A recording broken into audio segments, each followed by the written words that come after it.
Good morning, ladies and gentlemen. Mr. Secretary, I understand that you have to leave early, but let's get started. Tell me how long you have? All right. At President's office. Okay. Would you be kind enough to introduce yourselves? I am Naimuddin, Secretary, Ministry of Investment Promotion. Mr. Suzapille, Acting DG of the Commission. Revan Vikramasuriya, Chief Operating Officer, Colombo Port City Economic Commission. මම ඒකේ සෙනරන්ද බණ්ඩාගාර නියෝජනයක. Tanuja Pereira, Tax Policy Advisor, Mudala Mitanshe. Taraka Jayasundra, Assistant Director, Department of Fiscal Policy. Darshan Vijayasirivardhana, Director, Department of Fiscal Policy. Bindya Veerasekara, Director Legal, Colombo Port City Economic Commission. Ishara Madarasinghe, State Counsel from Aegis Department. Avanti Pereira, Deputy Solicitor General, Aegis Department. Vishaka Elapatha, Adhyaksha, Velanda Ha Ayojana Pratipatti Department. Kushan Samarthunga, Senior Manager IT, Colombo Port City Economic Commission.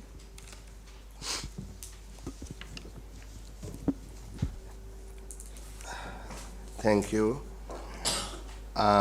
Before we get to today's matters, I want to go back to the discussion we had last time. Dr. Pereira, you have sent us a letter on the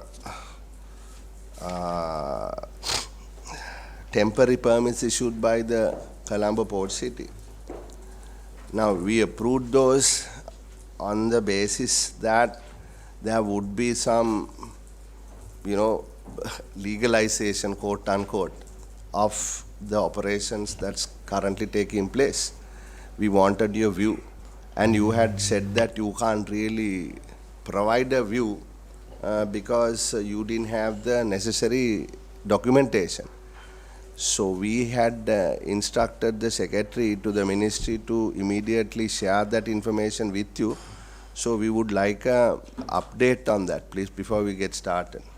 Honorable Chair, we received some documents from the Colombo Port City Commission, and unfortunately those documents seem to have raised more questions than answers because they cross-refer many other documents which we need to peruse, and they have raised some questions which go to some of the fundamental aspects, particularly the agreements upon which the leisure activity temporary permits seem to base their validity on. So the validity of the basic agreements seem to be in question. So we need more documents, which I have asked Mr. Vikramasuriya to provide. We'll make a formal request for those documents.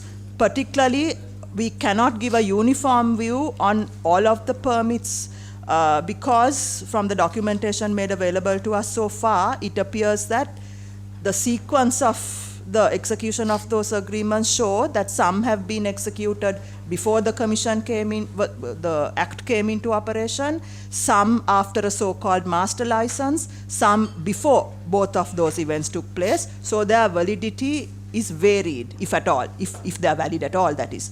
So I'm with respect, I'm asking for further time for the Attorney General to call for those further documents and then give a considered opinion on the individual permits. Thank you, DSC, for that clarification. Let me please, hold on a minute, please. Yeah, Can we know at the same time now, according to the Port City, these can be terminated by 2027? That's what was told. So whether it's possible legally is also something that we need to know in the opinion. That's noted. But now there are 10 companies operating here, all leisure activities, Investor Event Works and Entertainment Limited, Family Beach Park. It has started on the 22nd of June 2021. Now what does this do? Family Beach Park, what is that? May I answer those questions, sir? Please.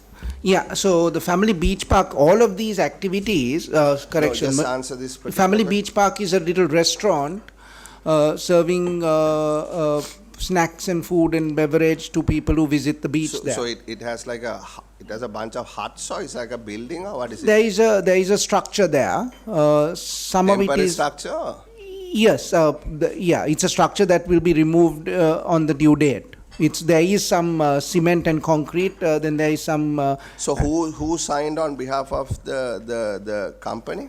Because these are not signed by, from what I understand, by the commission.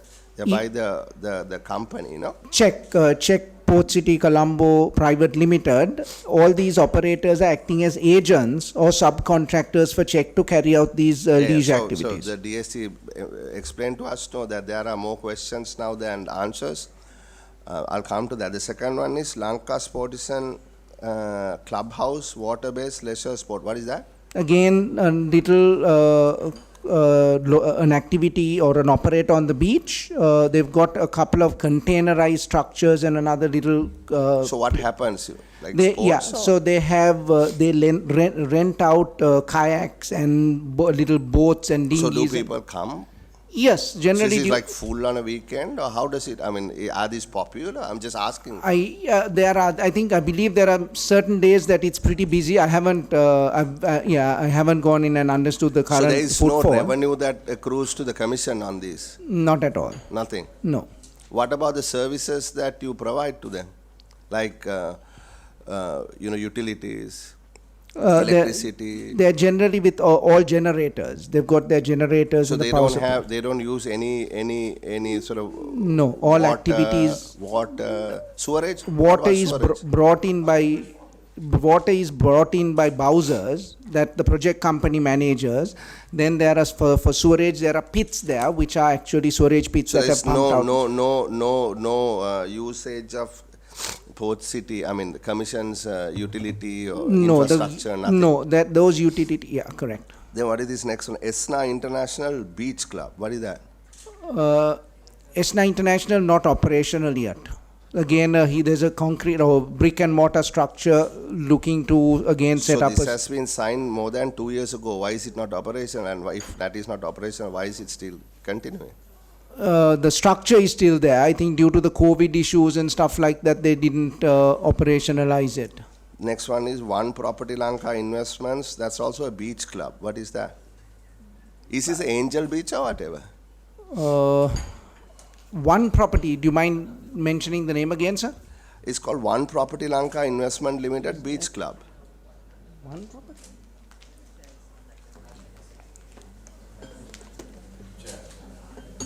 Let me go through them.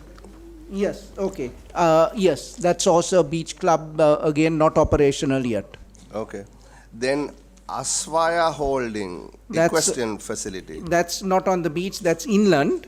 They've got a few horses or ponies, crossbred horses, and they. So what do you mean inland? I thought this was only on the Port City property. Not on the beach. These other operators are on the beach. This one it is. doesn't matter. What I'm saying is within the Port City. Absolutely correct. Tang Dynasty Ceylon Chinese restaurant, Beach Plaza food court. Yeah, so that's an operator food court as it's mentioned. So it's a relatively larger structure with small locations or sections divided there for individuals to operate various food courts. So people come and like order Chinese food, etc. There is Chinese, Indian, ice cream, shawarmas. Okay, so it has the same tax structure as on the other side of the Gaul Road. Like for instance, VAT. Yes. There's no difference. Absolutely no difference, So and they should. If I go in there, order a Chinese meal, the billing structure, the taxes that I have to pay are exactly the same as if I go to a restaurant, same restaurant in the, for instance, Shangri-La. Absolutely correct. And those people are paid in rupees or dollars? Rupees. The consumption is in rupees, and the companies pay their staff in rupees as well. But the gazette that you got approved last time allows the actual companies, once the permit is issued, to pay their employees in dollars and not pay taxes. Is that correct? The Act, Colombo Port City Economic Commission Act specifies that all employees of authorized persons should be paid in US dollars and But not these guys. They are not authorized persons. Right, okay. Two more. Madura Walage Premadasa. Golf. What is that? That's a golf driving range. Yes, golf driving range. Is that operational? It was operational, then it stopped for a while. Now they're trying to sort of revamp it again, and yeah. On a personal note, I think that's quite fabulous because you hit the ball into the water. And then I don't know how you collect it floats, no? The balls float. Yes, that's correct. They had some balls that were supposedly floating. Now it's not working. It's not operational at the moment. So why you give this license if you're not operational? Then Great Adventure all-terrain vehicle track. What is that? That's these ATVs, yeah. So you ride those, or people ride those? Or? Yes, there have been a number of people, and I believe. I saw some photographs once on WhatsApp, certain people riding those. But are they operational? I'm sure. Yes, that is operational. David Pierce go-karting track? That is also operational. Solar Impulse yacht operation? That is also operational. Sailboats. Okay. So this is the total, right? There are 10. Correct. It's nothing more than this. Absolutely. So each one, what the DSC says is, has a separate agreement. That is correct. So what's the legal basis? Yeah, we don't have a legal basis. So it's then illegal, no? No, wait. We are not saying it's illegal. Dr. Pereira has written to us, which is there is what she said just now is there are some questions that have arisen from the information the Port City Commission provided to the Attorney General's office, and that they will have to go through it and give her time to come back to us. Is that correct, Dr. Pereira? Honorable Chair, because as I said, each one is pegged to a different mother agreement, and those agreements, the validity of those agreements are in question at the moment. Okay, Honorable Raghavan. Chair, from the representative of the Commission, and please clarify to me, these activities that we went through are different from the original objective of the Commission. These looks like the forerunners or entertainment providers also, right? So there are two. This is, I consider this as a forerunner. People have to come and they all get, because this is nothing, well, there are some features which are greater, but it's kind of an advanced Kimulavala operation, right? I mean, this is what is happening. But when are we getting the $5 billion investment that we were promised? I know that we will, Honorable Sir, No, we'll I'm come asking. to that. We'll No, come I'm to that because asking. that is let me part of the ask you gazette. whether these operations that are given license, uniformity is not there are legal issues, all that is there, some are not operating, all that is. But there are different categories. Would you say that? Yeah, just before we'll get. There should be a timeline, Honorable Chair. Yeah. Because you know this, these things can be directed to the Aegis department and ended up there. Indefinitely, right? That's what we experience. So we need to have a timeline whether these agreements are legal as per the that agreement signed by the UDA and the CHEC. Yeah, there are two issues here. One issue is what Honorable Raghavan is raising, which is the basic issue, the fundamental issue is that. Conceptual issue. Yeah, but then that is why they are here also today to define the relationships between authorized persons and others, etc. And previously in this committee we approved a bunch of regulations that allows them to start these operations. And we also want to ask them to tell us about what happened in Dubai and Abu Dhabi and all of that. We've been reading in the papers, there have been some concrete investments that have come in, which is we are glad to note. All that is good. But this is not part of the game plan. This is just a temporary thing that they have brought in just to keep the thing going, I think. And we just needed regularizing of this, because this committee can't just say, well, somebody has signed an agreement with somebody else, because there has to be some regularization. So the DSC has requested for some time, if you don't mind telling us how much time you require, then we can note it down and then we can stick to that time frame. Because what my understanding is that these temporary permits or whatever, which are not uniformed, and AG's office had raised deep concerns about them, right? Because they are connected to the mother agreement works with the daughter agreement and all kind of things. Because these people may refuse to go, which may be a absolute demarketing. Whether James Cameron comes and market or not, there will be legal issues. No, we have gone through, I'm telling you. We have sat in these committees after committees, because one person did not do the correct thing. After 4 years, 5 years, it has been ballooned as a major legal issue. And we can't do anything, we get stuck. It is the one word I can tell, it is illegal. It's going to terminate, I think, better. There is a plan. He's speaking. Yeah, so I think that was noted, right? There was a director legal of the port city.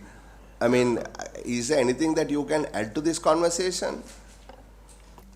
Honorable Chair, I think we will wait for the Attorney General's advice, because the agreements were entered into with the project company. And as you correctly said, some agreements happened even before the commission was established, when the UDA was in place. So now, just one moment please. You said some agreements, which means some agreements were signed after the commission came into being. Correct? Correct. In that time period, you were I'm assuming, the person in charge of legal affairs of the commission.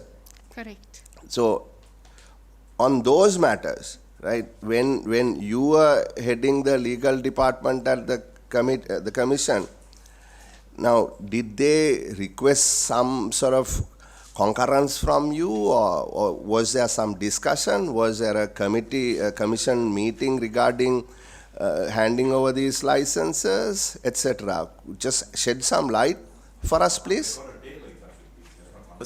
No, that's what I'm saying. Honorable Chair, I cannot recall, because the agreements were entered into with the project company and the relevant operators. And as far as once a project, what I'm asking you, madam, is after the commission came into being, not before.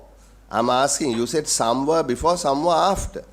So I'm asking, after the commission came into being, the authority lies with the commission, right? From the day it came into effect. So if anybody is, just one moment please, if anybody is doing anything in that jurisdiction, there must be at least some concurrence that is required from you. That is the question we are asking. Before that, there was an agreement between the CHEC and the UDA, that CHEC can't take decisions alone when leasing out these things, because the whole land belongs to the Sri Lankan government, right? So there should be a UDA approval and also kind of a cabinet approval to do so. The second thing, we hired a company called SACO to do a kind of a built environment plan. So they can't go beyond that plan, because it has been gazetted, it has been now legalized. So these are ad hoc agreements with yes. These are totally illegal things. I don't want to say that precisely use that word illegal for the simple reason, Mr. Honorable Member, is I want the AG to give its opinion. So then give us a timeline. Yeah, so that is why please DSG, if you can tell us a timeline, because we don't want to drag this, and I mean we are not interested in individual operations here. We just need to regularize this, because as the honorable member says, who was the minister in charge of this, as the minister of the UDA, he also has a lot of prior knowledge and understanding of how this is supposed to operate.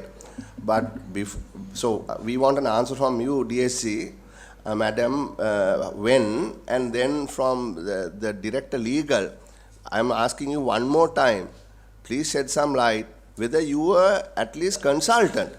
Whether you were consulted, or whether this was just done on their own, or whether if you were not consulted, whether once this building started coming up, did you question them, or just shed some light on that, please? Honorable Chair, the agreement, master license agreement signed in October, has been October of? October 2021.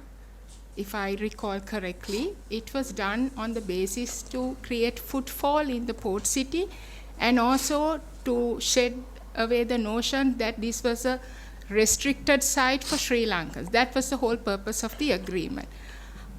Apart from that, I have to see what the documents are. I honestly cannot recall now whether specifically each and everything was approved or requested. So please give us some time to get back on it. Okay. Thank you. Okay, we will give you 3 days to come back to us.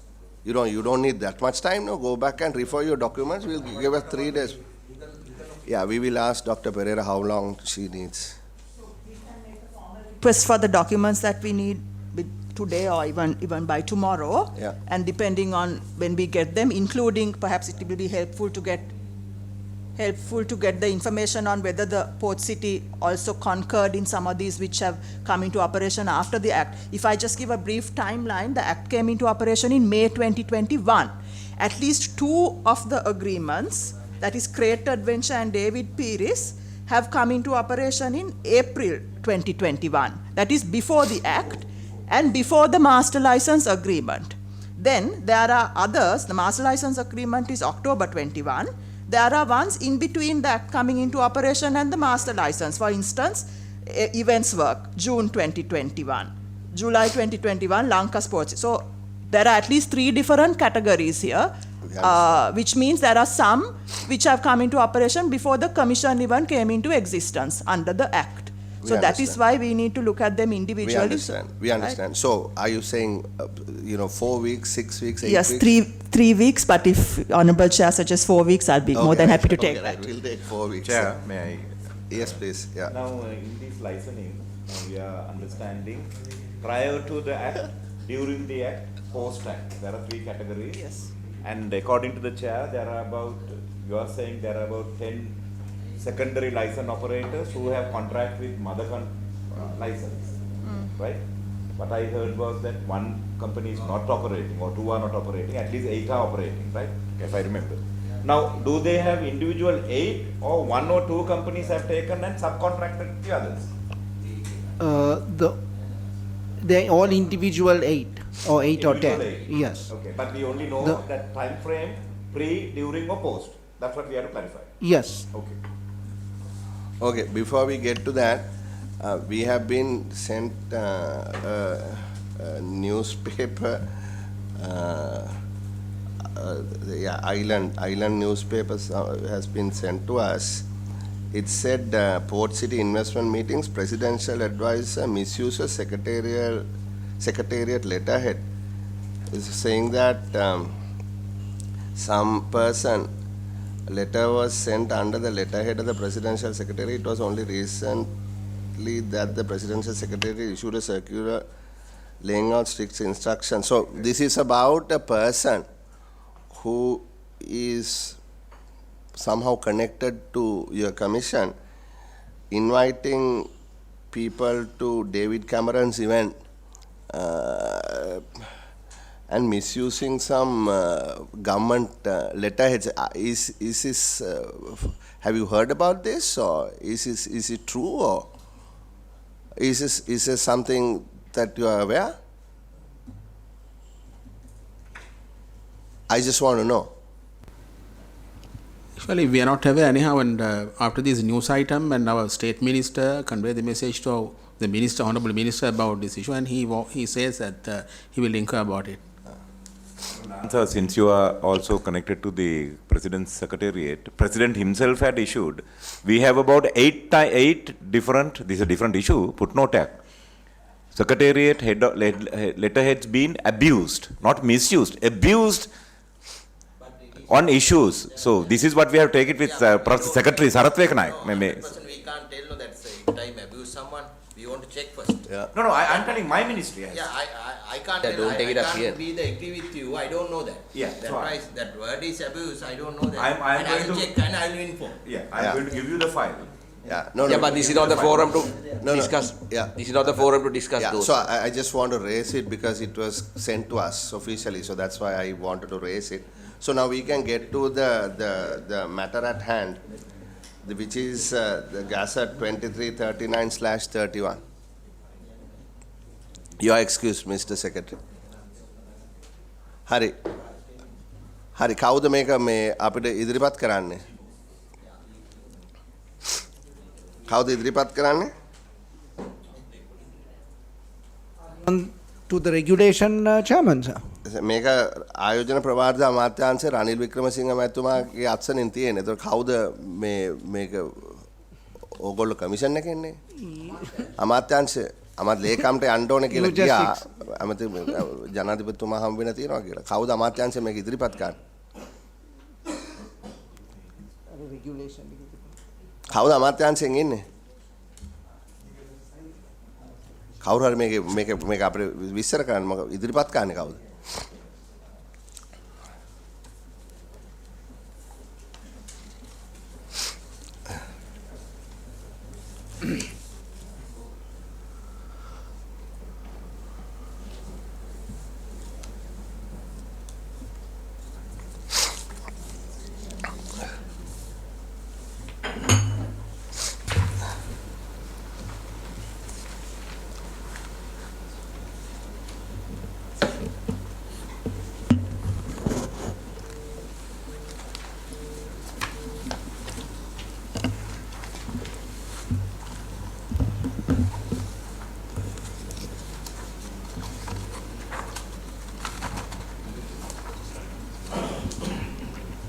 Is it okay if I use Sinhala language? Yes, that's fine. That's fine. Right, thank you. Sri Lanka ප්‍රජාතන්ත්‍රීය සමාජවාදී ජනරාදයේ gazette පත්‍රයේ අතිවිශේෂ අංක 23/39/31. මේ 2023 ජූලි 7 වෙනිදා gazette කරේ. ඒකේ අපේ තියෙනවා 2020 අංක 11 දරන කොළඹ වරාය නගරයේ ආර්ථික කමිෂන් සභා පනත. මේ පනත යටතේ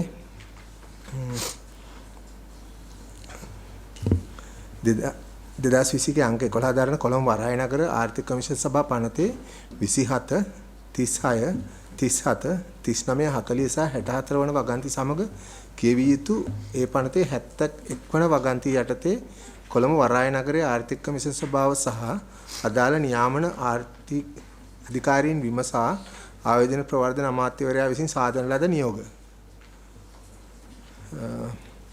නියෝග එක තියෙනවා මෙම අපිට මේ ගැසට් එක කියවන්න අපිට තේරෙනවා. පැහැදිලි කරන්න. මේ මොකද්ද මේකේ අරමුණ කියලා ඒකයි ඕනේ. නැතු මේ කොලේ අපිට තියෙනවා. මේ මිනිස්සු මූලික පනතේ තිබුණු දේවල් වෙනස් කරගන්නද උත්සාහ ගන්නේ? regulations වෙනස් කරනවා. ඔව් හරි. මේක ඉදිරිපත් කරන්න හේතුව මොකක්ද කියන එක පැහැදිලි කරන්න. අසත් තිබුණ එකට තමයි අතුල් කරනවා. පනතේ යටතේ රෙගුලාසි හදලා තියෙනවා. ඒ රෙගුලාසි වල අලුතින් රෙගුලාසි කීපයක් ඉන්ක්ලූඩ් කරලා තියෙනවා. ඒක තමයි අරමුණ. ඔව් දැන් මම නම් හිතන්නේ මේ කැසට් එකේ ඔක්කොම දාන්න බැරි නිසා ඒ වගේ වෙනසක් කරද්දී ඔබතුමාලාට අපිට මේ කමිටුවට දෙන්න වෙනවා කලින් තිබුණේ මේකයි අලුත් එකක් ඇතුල් කරනවා ඒ කොටස මෙන්න මේ කොටස ඒකට තියෙන පදනම ඒකට තියෙන යුක්තිය මොකක්ද කියලා කියන්න ඕනේ. එතකොට අපි දන්නේ මේක. එතකොට මෙතන අපිට දැන් අපිට කියපුවා මේක ඇතුල් කරන්නයි කියලා. අපි ෆුල් ස්ටඩි එකක් කරන්න ඕනේ මේ මොහොතේදී ඒක. ඇයි මොකද්ද කරන්න යන්නේ කියලා? අන්න ඒක කියන්න. දැන් මේ අපේ කමිටුවේ සමාජිකයන්ට අපි කරපු ඇසෙස්මන්ට් එක තියෙනවා. හරි එහෙම නෙමෙයි. අපේ ඇසෙස්මන්ට් එක නෙමෙයි. ඕගොල්ලෝ කරුණා කරලා කියන්නේ ඇයි මොකද්ද මේ අවස්ථාව? සභාපතිතුමා කමිෂන් එක දන්නේ නැති. කමිෂන් එකට දුන්නා නම් හරි ඒක. Does the commission representative Does the commission representative Yes, may I? So can you help me? Yes. So the act calls for passing of certain regulations. Section 71 of the act specifies that with the minister may pass certain regulations to enable business or operations operationalize the port city. This gazette he is specifying, as stated in the first paragraph, it is passing regulations in relation under sections as empowered under section 71 in relation to sections 27, 36, 37, and so there are no change to enable business activities actually start and commence. There's no changes to the act, there's no changes to the provisions of the act as detailed in the act, which allows for regulations to be passed. That is what is happening in this gazette. Yeah. Now, original, of course, we do not know. Watertight situations are very difficult. Yep. We have an original gazette. When we start operating, we realize certain edges had to be either loosened or tightened, right? So that's the operational process. Yep. So then we bring it here. Correct. And we say, okay, can you kindly add these things? But we as a committee must have the rationale. No, the original one is this. These are the difficult areas. Therefore, if you go like this, we can't meet our 5 billion target. Therefore, we are asking the Commission to allow us to expand this area in order to, within the third year, we will reach our targets. That's clear. So there is no rational paper like that. Only the gazette is with us. So if it's the document is a 2-page document which is self-explanatory. If I can go through that, the one that you are raised, regulations that are calling the regulations that are being passed are addressing. This one, right? No, and I also gave a little presentation today, but if I can quickly, if you permit me to go through the regulations that. No, the presentation was given. Just Can given this yeah, but before I, you want to, Mr. Vikramasuri, you want to go through the presentation first? Would that help? Yeah, yes, if I can quickly elaborate, the regulations are being passed to facilitate and give guidance on how dividends, when dividends are received, when a business is operational and dividends are received by the shareholders of the business, how those dividends would be treated, right? What type of accounts it goes into. Then there are provisions or regulations for converting of Sri Lankan rupees, because there are, there are 3 instances, specifically there are 3 instances where authorized persons or these activities may generate Sri Lankan rupees, and how those Sri Lankan rupees should be placed in bank accounts and then converted, if so, into foreign currency. Then there is a regulation on how businesses are done with Sri Lankan citizens or residents in Sri Lanka, right?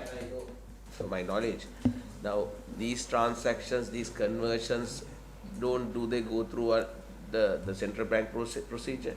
Are they covered by Sri Lankan central bank laws?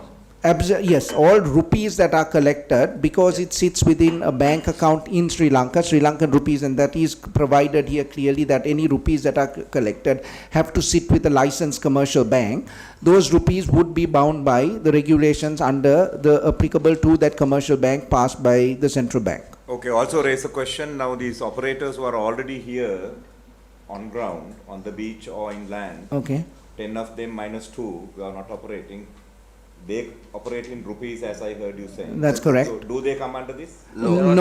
Okay. They are not authorized persons. Yeah, authorized, yeah. They are not authorized. They are normal businesses in Sri Lanka. They pay their taxes, corporate taxes, VATs, whatever. But can I also know what is the difference between now, let's say, a company operating within Colombo City who's into the same type of transaction also can convert their rupees into dollars? Not at all, sir. Not at all? Not at all. So this is a special permission that's given to those who are operating businesses within the... Licensed under the Colombo Port City Economic Commission Act under section 27, right, and issued a license, considered an offshore company if it is a company, and operating as per those rules and regulations. Yes, how that's they a preference, that's a preference that's given to the companies operating within the zone. In that special economic zone, absolutely correct, sir.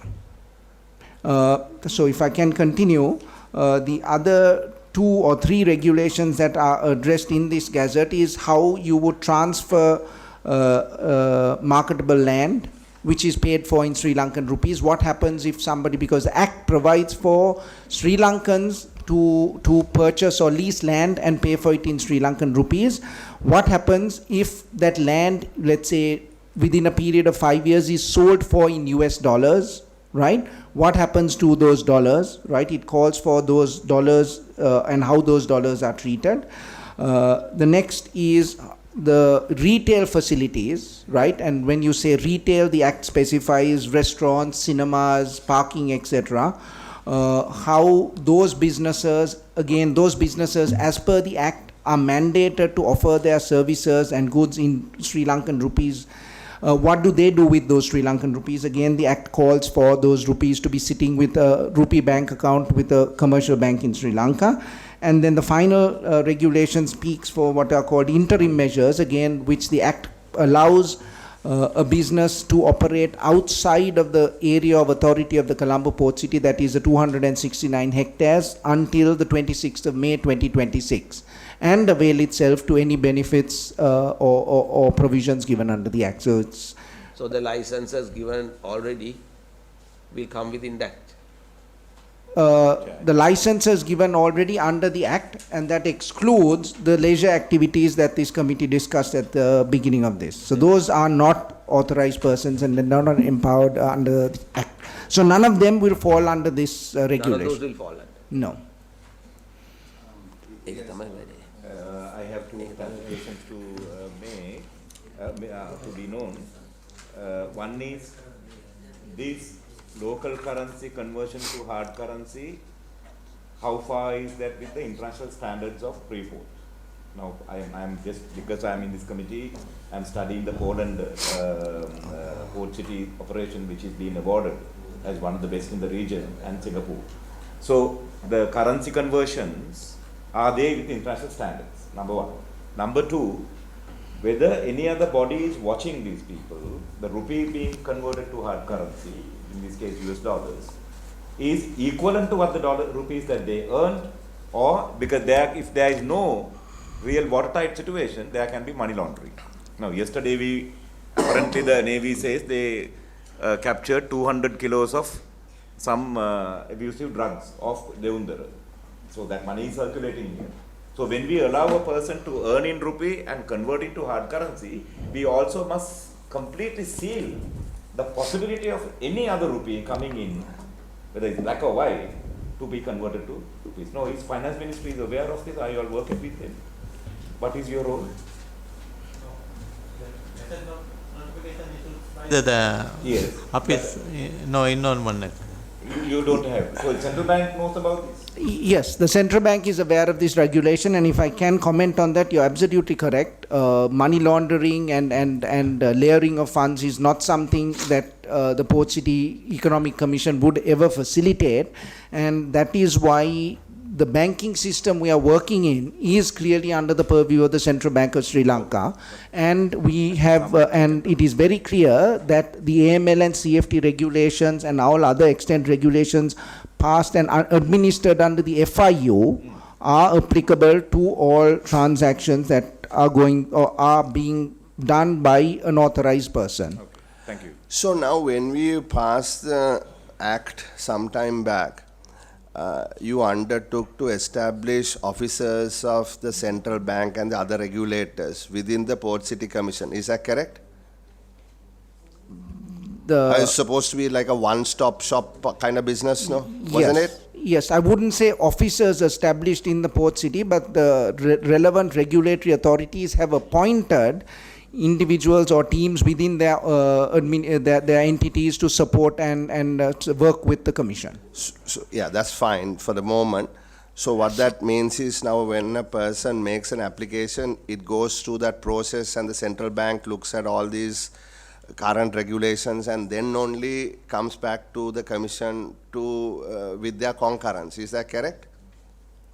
The regulation, so if there is a bank that's applying to become a license, yes, the central bank is involved and that comes with the concurrence of the monetary board. And if it is somebody wants a visa, then we would work with the immigration department, etc. That's what I mean. Yes, right? absolutely. It goes through that entire process, right? The relevant regulatory authority. Now, can we ask you, how many people have made applications to start businesses in this jurisdiction? Yeah, so we've got 7 applicants who've been authorized persons. Who are these 7? There are 7 companies, and we've got, as per the Act again, it is on our website because the Act calls for maintaining a register. We want to know who the 7 companies. So if I can go through the names, one's called Bitaza International. What do they do? They're not operational yet. None of these are operational yet. That's fine, but Yeah. you have given them authorized person status. Yes, correct. So they are looking at setting up a digital asset exchange. Digital asset exchange. What does that mean? Digital assets, commonly known as cryptocurrencies. Yeah, an exchange to So facilitate. you're setting up a cryptocurrency exchange at Port City? That's what Bitaza is looking to do. Hold on a second. So now central bank has approved this. The central bank, there are no regulations issued by the central bank that bans or prohibits digital asset exchanges. My question is slightly different. My question is, has a central bank given its concurrence to establish a cryptocurrency exchange on within the jurisdiction of the Port City? That's the question. At least have you inquired their opinion? No, I first asked that question. I first asked the question, if it has to do with banking, whether those people who are the regulators are consulted and their concurrence obtained, to which Mr. Vikramasuriya said yes. So my subsequent question is then therefore, because this is the first time we are hearing that a cryptocurrency exchange is being set up at the Port City. So the obvious question is, has the central bank given its concurrence to start a cryptocurrency exchange at the Port City? That's the question, straightforward The question. feedback received and the engagements had, there is no provision within the regulations the central bank administers to approve cryptocurrency because they don't come under any of the regulations that are applicable or managed by the Central Bank of Sri Lanka. So then who approved it? The Commission has approved the... So is it a financial, does it have a financial aspect to it, cryptocurrency? In Cryptocurrency is a little bit. No, I understand, but my question is, right, we are talking about AML, and all of that. Within the context of the larger question of the honorable member, if there is currently no regulation, then who has sort of assumed to be the authority? Yeah. I mean, should there be some sort of regulator? Because the way I understand any exchange, Mr. Vikramasuriya, there has to be a regulator for an exchange. Like you have a Colombo Stock Exchange, the Securities and Exchange Commission is a regulator because there are transactions that take place and, there could be disputes and to settle them, to, the multiple issues, right? To avoid, misuse of the exchange, various things, fraud. So my question then is slightly different. Under whose regulation will a cryptocurrency exchange be operationalized in the Port City? Or will there be no regulator? Particularly when the central bank says they don't have any regulations, there is an absence, void, complete void. In that void, who took the authority to give and who will operate? Yes, so these cryptocurrency exchanges, right, will be opening, should they be allowed to, open bank accounts with the Sri Lankan banks. To do business, they have to actually have a bank account, right? So those bank accounts would be with commercial banks licensed under the Central Bank of Sri Lanka, right? So those banks would ensure that they are adhering, and as I pointed out earlier, all the AML and CFT regulations applicable to those transactions we are not talking only about AML, CFT, DSC. If we remember correct, when the act was approved, we made sure that there would be a regulatory authority, looking at whatever that happens within the jurisdiction of this Port City, 269 hectares. Right? So in that case, this becomes sort of becomes a bit odd, or rather, it's a misnomer. How can you give the authority to establish this? Whether it is established or not, you have given the person, authorized person, a license to operate, no? So, absolutely correct. And Section 64 of the CPEC Act is very clear, right, that unless otherwise specifically provided for in this Act, the duty, powers, duties, and functions vested in any regulatory authority by any written law, right, will stand, right? So, if wait, what is the Section 74. Okay. Right? Okay. So the question is, at the moment, right, is there a regulation or regulator, right, for cryptocurrency exchanges in Sri Lanka? So the answer to that is, at the moment, no, there isn't, right? So it is, they will do their business the day and the people we have licensed, right, as per our Act, sort of comes from businesses that they're doing in other jurisdictions. So there are actually two. One is out of Thailand, right? The other comes out of the UK, right? They have operations in those countries, and they're looking at setting up a region, what they call a regional exchange, to deal with the market here. At the moment, there isn't a regulator for that business in Sri Lanka that is specifically listed or identified. And then UK, how they are regulated? To a certain degree, yes. So there are the licenses. Then we have to inform the central bank and the AG's office. About all these things. Like if they have to deal through a Sri Lankan bank for them to conduct their operation, if we don't have any regulations passed, how are they going to practically operate if that is a must?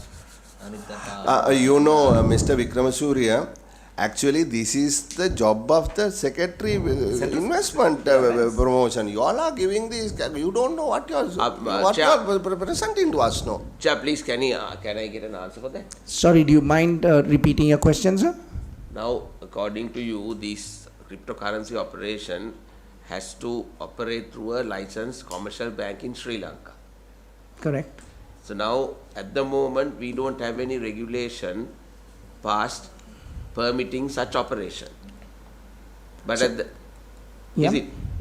but at the same time, you have given approval for this company to operate. So Correct. how can they practically operate? So when you say a cryptocurrency exchange, approvals given is for people to buy and sell something on a digital asset, right? Yeah. Transact in foreign currency, not in Sri Lankan rupees, right? So in Sri Lanka, as of now, there are various platforms. This is an online, a web-based platform. So even as of today, there are platforms that actually transact digital assets in Sri Lankan rupees. Is it legal? That's not. That's on an individual basis. So is it? So the question, I can't opine on the legality or illegality of that. No, you have to know. No, you have to you know. can't come here and say we don't no, know. so- Permit only legalized operations within the country. So what I can say is, before we started this process, we went to two institutions, right? We went to the SEC, right? And we went to the central bank. The central bank was very clear. Central bank said it is not illegal, right? They have issued public notices to make the public aware of the risks and potential downfalls of actually investing one's funds in digital assets. And I think they've, if I remember correctly, they've made about 4 public notices, right? The next body we went to, and again we asked them, and the central bank was clear, yes, when they do open a bank account, if there is fiat currencies moving through that, would they abide, they would need to abide by the extent FIU regulations. The next institution we went to, because they use the term is the SEC, right? The SEC Act clearly specifies that the regulations they come up with are related to securities, right? Cryptocurrencies are not defined as securities in the current context, the current environment. So these two authorities which we went to sort of basically said, as long as they're dealing with the AML and the FIU regulations, that is their primary concern, and that's how the commission proceeded to issue these 2 licenses. If someone wanted to buy or sell, that cryptocurrencies via this digital wallet or the website, digital this thing, these people should go through the local banks to do that. No, currently are they are you not. telling that? If you're buying, so you can exchange one digital asset to another digital asset, right? So then it won't be a transaction that goes through a bank. Exactly. But if you are selling a digital asset into dollars, Right. those dollars would generally ultimately get cleared by a bank. Or else you can invest or exchange things in Sri Lankan rupees. No, not via the port city licensed entities. Whereas, however, there are websites at the moment. Yeah. So that I think so. We have come in with the conditions that to ensure that, so if you're looking at the business that is currently happening in Sri Lanka, it is a bit more robust and there are checks and balances because the Commission has come in and laid out some guidelines which says that you cannot actually deal in Sri Lankan rupees. So there is a certain level of regulation that actually comes in, whereas others there are no regulations. I mean, I'm not so sure that you are absolutely correct on that. I want to ask the DSC to share her views on this. Central Bank website, and Mr. Vikramasuriya mentioned about risks which the public has been warned against, and I want to read that out, so we might have to look at this further. It says the public is reminded that cryptocurrencies are unregulated investment instruments which are not recognized as an asset class in Sri Lanka. Further, cryptocurrencies are not considered as legal tender in Sri Lanka and have no regulatory safeguards relating to their usage in the country. It goes on to say, the public is also warned of the growing number of financial scams operating with the promise of high returns based on crypto investments. Finally, CBSL strongly advises the public to safeguard their hard-earned money and not to invest or engage in any cryptocurrency scheme offered through the internet, other forms of media, or directly by any persons. Public is also notified that CBSL has not issued any license or authorized any individual or business to operate schemes involving cryptocurrency. So the practicality of the Commission giving its concurrence and approving a business which now engages in this, which the central bank has strongly advised against, I think is a matter that needs to be looked at. Yeah, so let us look at the other six. Who are the other six? We will come back to this one. Can I ask one question? Please, can you let him? About that project, business, laypersons. Now, what is the benefit that we will get as a country over this? No, you can answer that as a whole. You know, we'll let us look at what the other six are. Software which provide software related, IT related services to. So there's one was a crypto exchange. Yeah, there are two crypto exchanges. Two. Yeah. What are the names? Bitaza and Scallop. They are which origin? Where they coming from? Bitaza is originated in Thailand. Scallop is originated. The promoters are in the UK. There are no local collaborators. There would be Sri Lankan promoters as well. Is it declared already?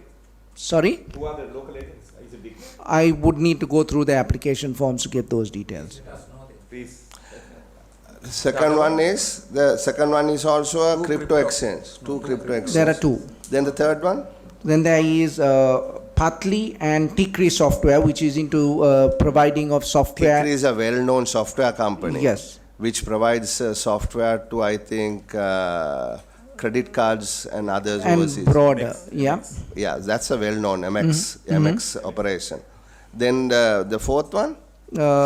We have RCD Hospitals, which is looking to develop. So they're coming as a primary developer looking to develop the hospital.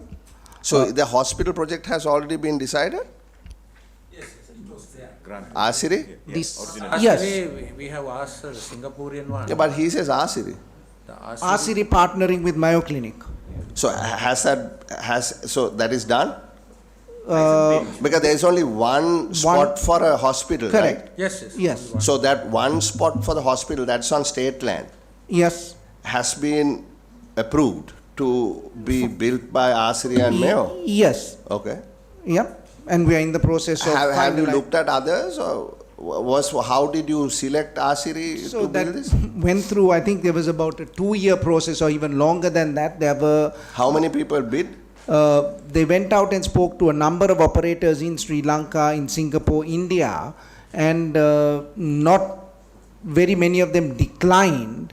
And there was I'm asking a simple question. How many people? I believe it was only RCD that actually came up with one proposal with a viable partnership that met the requirements because they partnered with an American name. Preliminary studies on this. No, There were preliminary studies. We went to UK, Singapore, and various other places to India promote these things. Yes. But there was, unfortunately, there was only one interested party. There were with an American with a globally recognized partnership. Yeah, Mayo Clinic is a globally recognized company, a hospital, but so well anyway. So that means that's done. Then what's the fifth one? Sixth one. Then there is again another IT company called or investment company called Echelon Trade.